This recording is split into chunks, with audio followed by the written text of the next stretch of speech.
Hey, Digital Wildcatters, welcome back to BDE, Big Digital Energy. Colin, again, is out with the mysterious prostate injury. I love that. That never get old to me. Back with my partners in crime, Mark Meyer, Kirk Coburn. Real quick, this is going to drop on August 15th.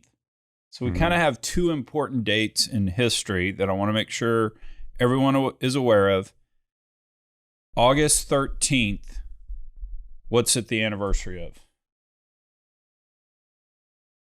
1982, the movie Fast Times at Ridgemont High dropped. Yes. You did. Exactly. Favorite line? That was your favorite line from it? I think it was probably when Spicoli said, I figure this is our time. And then, I'll bring back a better What are you doing, Jeff?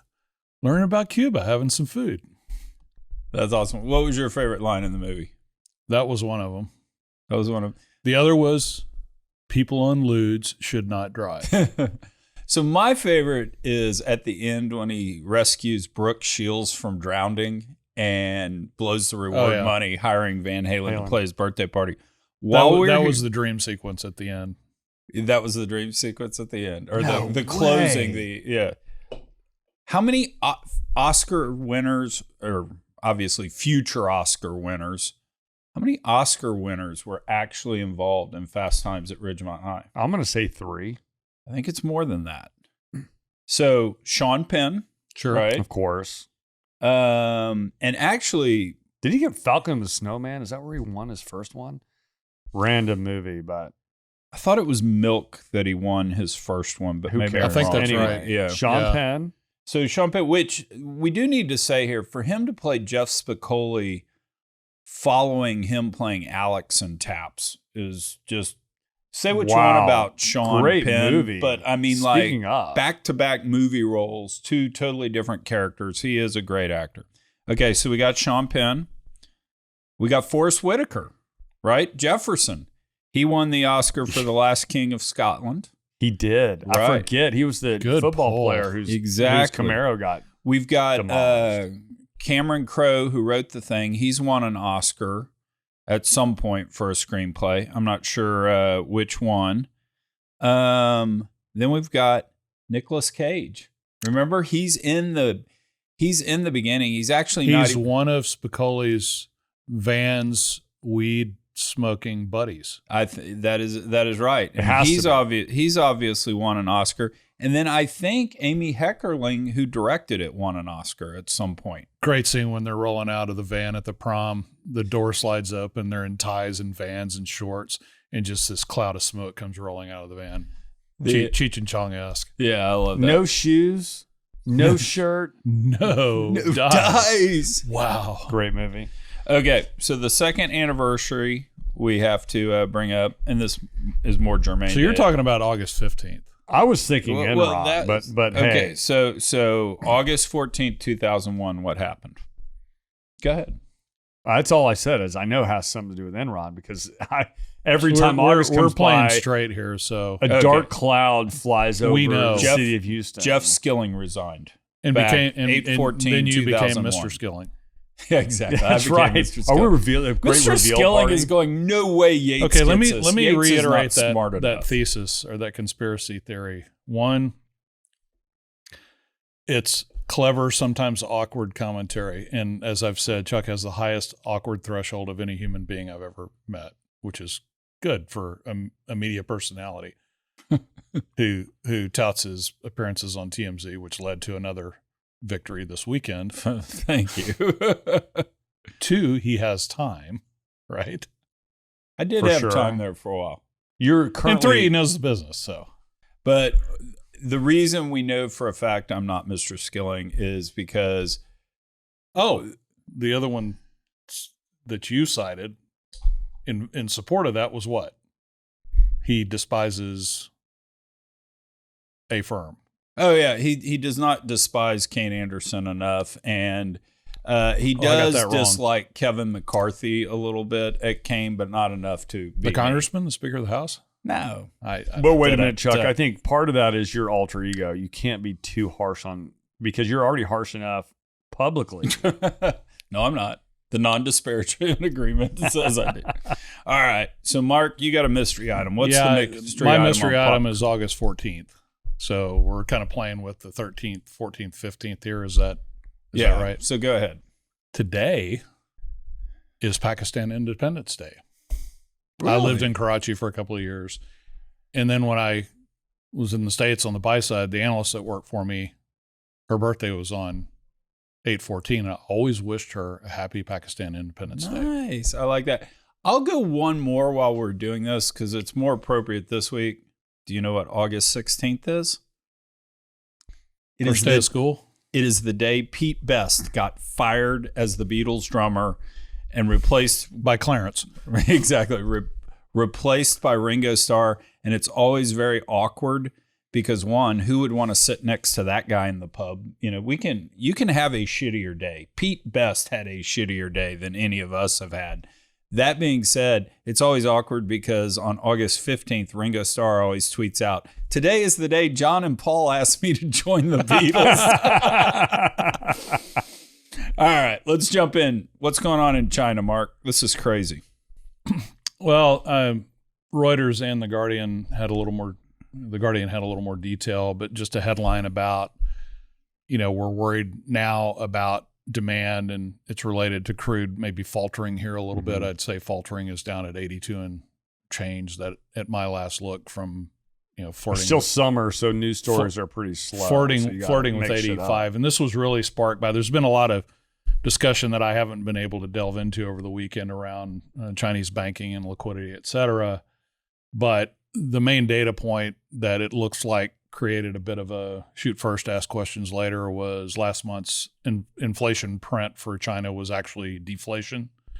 Now, that was core excluding the proverbial volatile food and energy was actually up.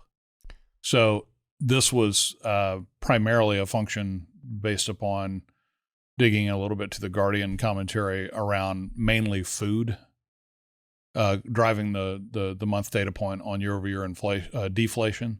You spin this out into what could this ultimately mean in a bit of a more dismal scenario. Is this China essentially turning into Japan after their asset price bubble burst back in the 80s, right? So Mark, what's the source of this data?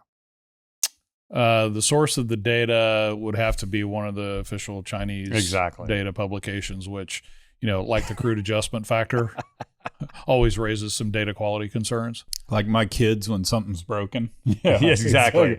And it is a single data point. There's a lot more to unpack here, I'm sure. Well, Mark Rosano has been adamant for a while on Twitter talking about China's over-levered. They're not going to have the stimulus spending that everybody's been talking about. He pointed out, I think, that yuan lending was down 90% in July. And so he's been adamant of do not hang your hat on China stimulus spending to grow that economy, that they have real debt problems. But we have been talking about this literally for over 30 years. China has not really hiccuped that much at all, except, 2008, everyone sort of dipped, but we're not seeing, like, China is dependent upon the U.S. U.S. is dependent on China for the global economy to keep going. I know China's been super active in this, Belt and Road Initiative. I can see a dip, but they've got clearly other hidden levers to keep that economy going. I don't know, but we've been talking about this literally every few years. We talk about China taking it in the chin, and they don't. And I don't know why. Maybe you guys have much better thoughts on that. Yeah, I think a lot of it has to do with just the opaqueness and ambiguity around trying to hang your hat on any trends worth of data points in China in the quality of the data reporting itself. And even in the Inflation Reduction Act and the chip, people are trying to move manufacturing out of China because it's more expensive to other regions to build chips and even technology. But that's not happening. We're not seeing that, actually. And that could take at least 5 to almost 10 years for that to actually come into play. So it's going to be interesting to watch. Well, you have one presidential candidate talking about ultimately weaning the U.S. from dependency on China, and you look at some of the intractable things on a technology supply chain basis, and even some of the raw materials, like 80% of the world's processed cobalt, refined cobalt, comes out of China. I forget what the percentage of photovoltaics, for example. If that transition is going to be made away from or diversified away from, it's going to take really a multi-decade period and a lot of political contortions between now and then. Which is interesting. I know we weren't going there, Chuck, but are we going to talk about sort of Elon Musk prediction and power price and what's happening? We are next. I would also point out that with all of this potentially profound shift on the demand side, if this does turn into a verifiable trend, there's been a little bit of shoot first, ask questions later, but I just glanced at the XOP. It's down a few tens of basis points. The largest U.S. company down similarly in Exxon, and then, crude's off a couple of bucks relative to kind of contemporary high. I think sorting through some of this stuff, and maybe we're a little bit distracted market-wise by what's going on in Lahaina with. We'll talk about that. Yeah. Yeah. So, yeah. And, the thing, stating the obvious here with an air of discovery, but, the deal with China, I mean, a slight alteration in trajectory is a big freaking number. Oh, yeah. That is true. So that being said, one of my favorite Jerry Seinfeld jokes, and no one ever laughs at this, so I'll just go ahead and tell it to our whole audience and just own it. What is the traditional greeting in the Chinese army? General, I enjoy your chicken, and I yours. That's funny. That's funny. Genius. Yeah, exactly. Wow, all right, that's pretty funny. So, Kirk, let's get to your power issue thing. Elon Musk says we're going to need 3x the electricity demand by 2045. PG&E says it's only going to be up 70%. McKinsey says it's up 2x by 2045. We're seeing all sorts of rising wait times for connecting to the grids. I think the backlog, I heard the directional of this will be right, but the numbers will be wrong. I think I heard it's gone from 3 years to 8 years. I mean, it's that magnitude of kind of backlog. Well, and we've talked about things up. We've talked about the transformers in particular, right? Yeah, that's right. You can't even find them. Right. But we were saying total clean power installations were down 19% year over year in the first half of 2023. So Elon Musk came out and said that he believes that energy demand will triple by 2045, as discussed. I think in some ways, it's not forecasting, it's planning. I worked for an executive that always said, we don't forecast, we plan. I think he's planning because if you take sort of what's happening in China, if you take that where all the materials are coming from, Elon's saying something on the demand side. He's saying that this tripling of electricity demand is primarily being driven to EV adoption. I think that's real interesting, but the problem is we can't catch up. Like we're not only 7% of cars sold last year were EVs. I've got a stat on the car side, but there's not enough materials. There's not enough projects being actually green lighted to build out this tripling of demand. So to me, it's maybe Elon's going out on a limb saying, hey, I think McKinsey and PG&E and all these experts are wrong. It's going to be much greater than that. But I'm having a hard time seeing how the math gets there in terms of just actual. Well, my stat, because I had Tim Kramer on the podcast about 3 or 4 weeks ago, and he's created the only ETF out there that or mutual fund that allows you to get direct power price exposure. Right. And his whole point is, buy this and put it in the closet for 10 years and thank me later. But we've been talking a lot, and this is a crazy stat. I mean, just to run a Google search, and I run 100 of them a day, is 1 watt. To run an AI-driven search is actually 5 watts. And to train the AI language model to be able to run that one search it's anywhere from 100 to 1,000 watts.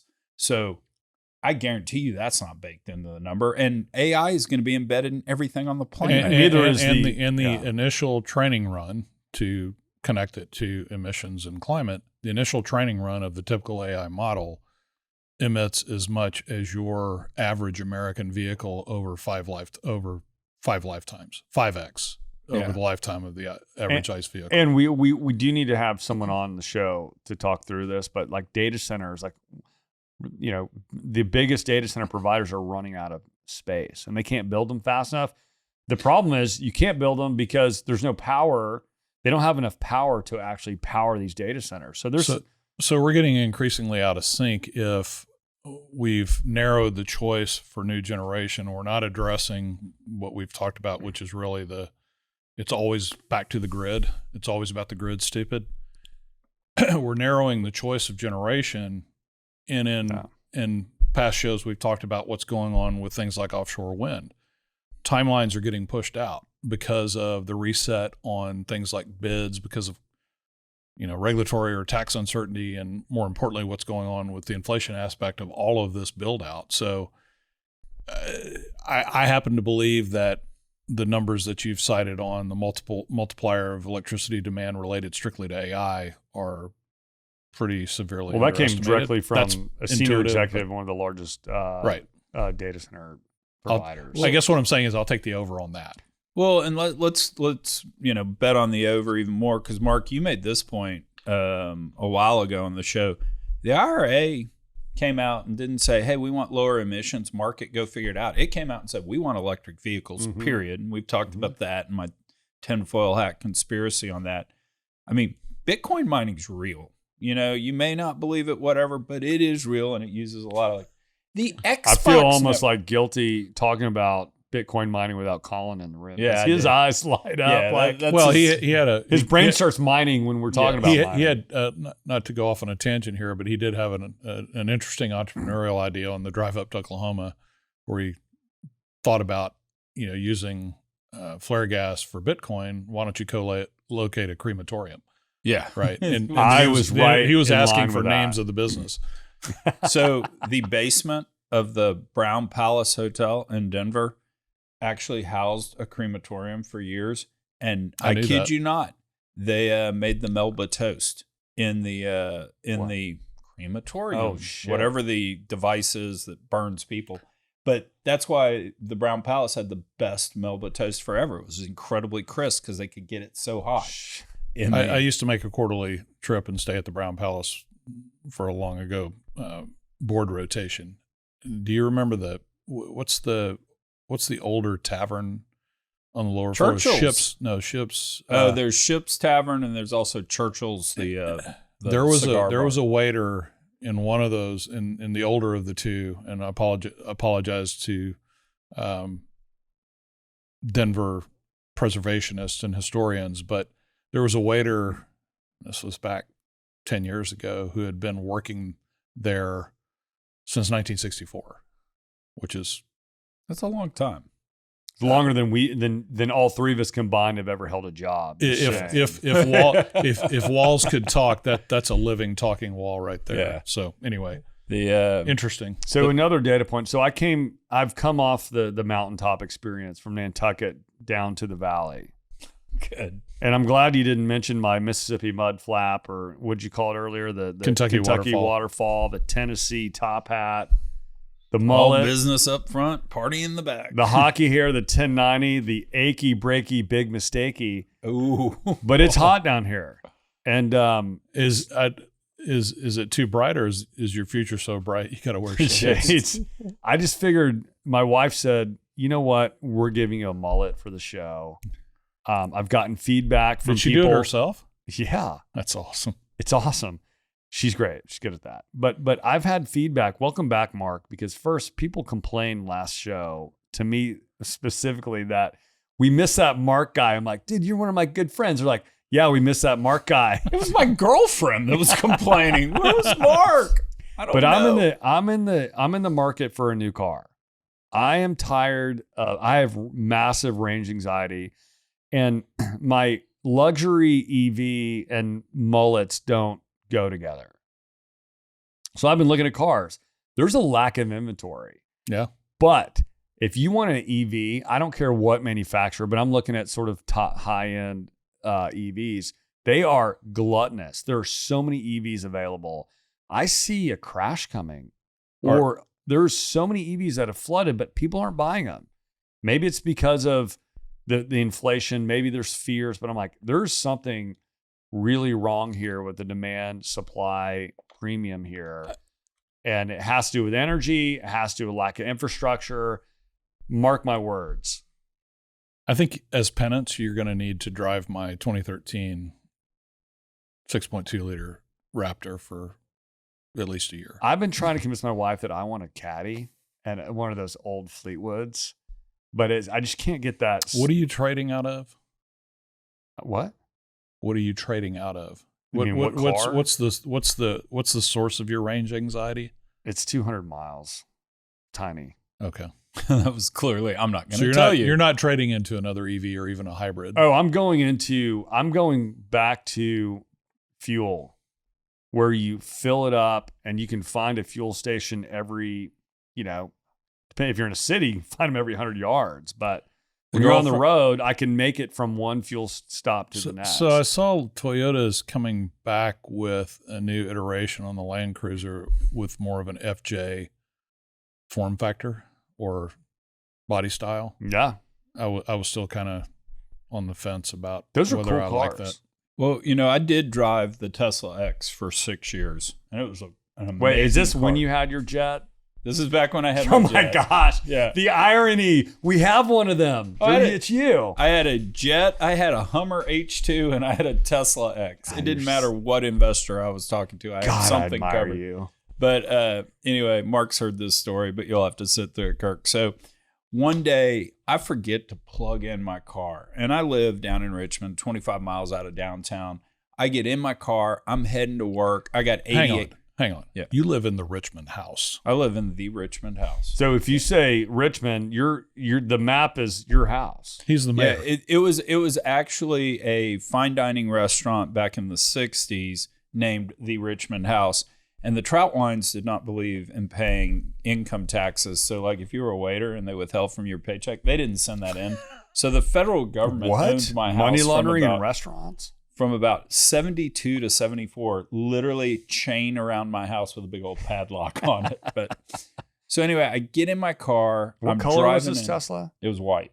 Oh, okay. It had the Back to the Future wings on it, cool. the X. Did you drive down the road with those things up or what? Nah, it wouldn't All right. let you. Okay. It actually would not let you. All It right. would not let the All car go. So anyway, I'm driving.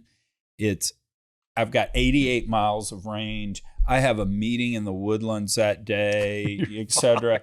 And I am going through all the iterations in my mind of what to do. Do I stop at a Whole Foods, maybe charge? I don't really have time.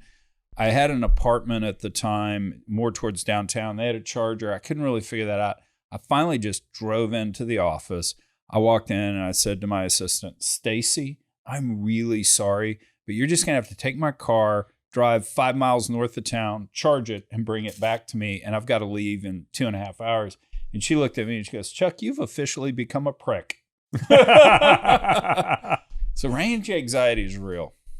All right. Last item we've got, what's going on in Hawaii? Well, I mean, go ahead. You serve it up. You see the devastating impact of the Lahaina fires, and this really ties in a bit to our. Which thoughts and prayers for everyone involved. Yeah, in that. absolutely. In And all there are a seriousness, number. That's horrific. There are a number. I was listening, as I always do, on the way over from my long drive with no range anxiety from the Woodlands.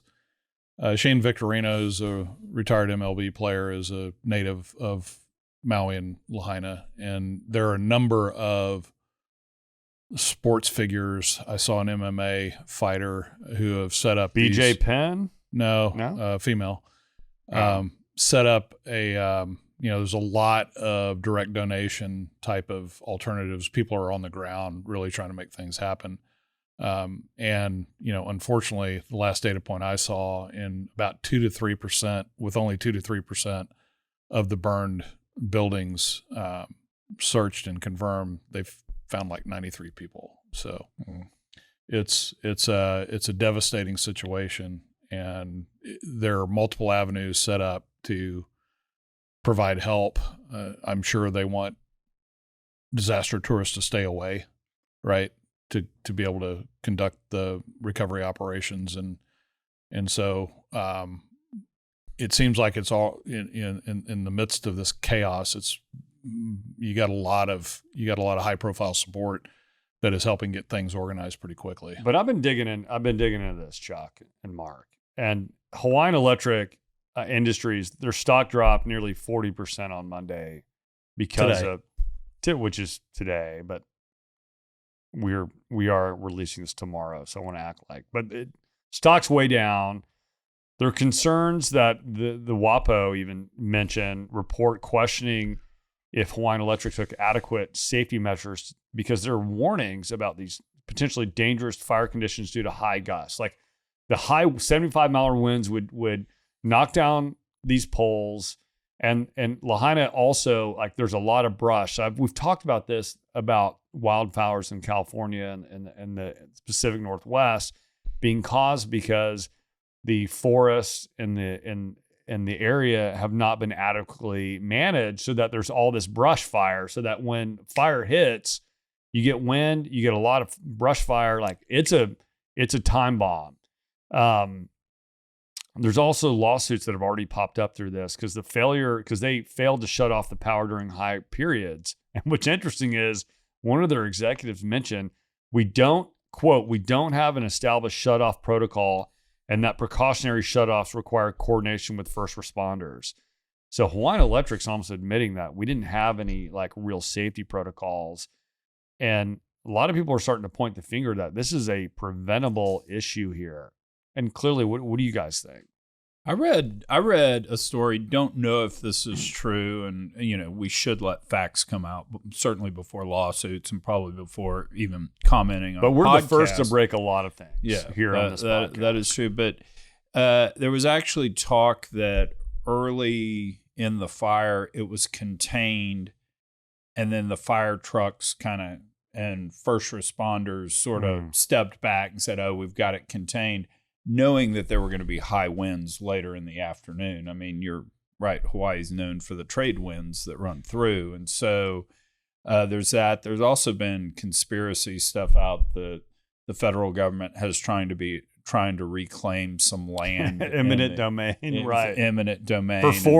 To sell to foreign people. Yeah. I'm like, okay, maybe. So, but we saw this with PG&E in California with brush fires. The same thing. The stocks got beat up in advance of thinking through potential lawsuits, and Mike Umbro has tweeted about this issue of forest management practices and allowing the layers of dead growth to accumulate without any active management, or with minimal active management, which is a big shift from the way things happen. But if I'm a global warming tinfoil hat guy, I'm saying this is the oil and gas industry doing this, because if you think about, if everything is dependent upon the grid, renewables, our power comes from the grid. If the grid goes down, we're not going to be able to go anywhere because our cars don't have any battery power left. We've run out of batteries. We're kind of screwed, right? So you need more oil and gas. We need other forms of fuel. Well, you do get to the point with kind of the conspiracy folks and the leftist leaning environmentalists of, why aren't you burying power lines? Yeah, I mean, absolutely. Despite and it's money. It's super expensive, but hey, it's greedy utilities that won't just bury the lines. And I mean, we've already spent $900 per person, but that means the three of us here in the room that actually pay federal taxes on the war in Ukraine. Think about what it'll cost to bury power lines across the United States. That infrastructure would bury us. Yeah. There's no way we can afford it. Yeah, and we're going to have to spend every available dollar going forward just adding to the grid, much less burying it. I will say that, and maybe there's a connection in terms of the anxiety that this causes for these types of potential long-term outages and grid stress, and we're certainly living a lot of that day to day for the last seemingly 6 weeks in Houston. I will admit to going on Generac's website last night and putting in all the particulars in terms of getting an estimate for a whole home solution. I think this is 15 years after, in the immediate aftermath of Hurricane Ike, when we lost power for 3.5 days. That I'm darn sure going to put. Are in we an officially? inline Is that generator. officially known as old man porn? Is when you go onto a Generac website and customize out your ideal environment? I don't know. I'll have to ask an old man. sometimes I fill out the forms twice in one day. I promise. That we do. But in all seriousness, thoughts and prayers for the folks in Hawaii, because that's just horrific. And hopefully we can have a thoughtful, when the facts come out, a thoughtful discussion of how we handle these issues. Because as we in the previous segment, just talking about the more power we are going to use, that's more lines, that's more transmission. And it's unless technology improves, everything's going to run hotter as well. So I mean, there's a lot of things to think about. So Kirk, Vlad was really upset last week. Mark, you missed this. So last week, Vlad, our biggest fan, I see him in the coffee shop. He says, "Chuck, got a bone to pick with you. Sit down." Where's Mark? Well, yes, exactly. Where's Gosh, Mark? Where's my you favorite? have to say it? Yeah, exactly. Shit. No, he was really upset we hadn't done a finger of the week in a while. I said, Vlad, we'll bring it back. Don't have one this week, but we'll bring it back. We have a finger of the week. I actually made the video, so we're going to run the video right now, blah, blah, blah, blah, blah, blah, and all that. Kirk, what's the finger of the week? The finger of the week is...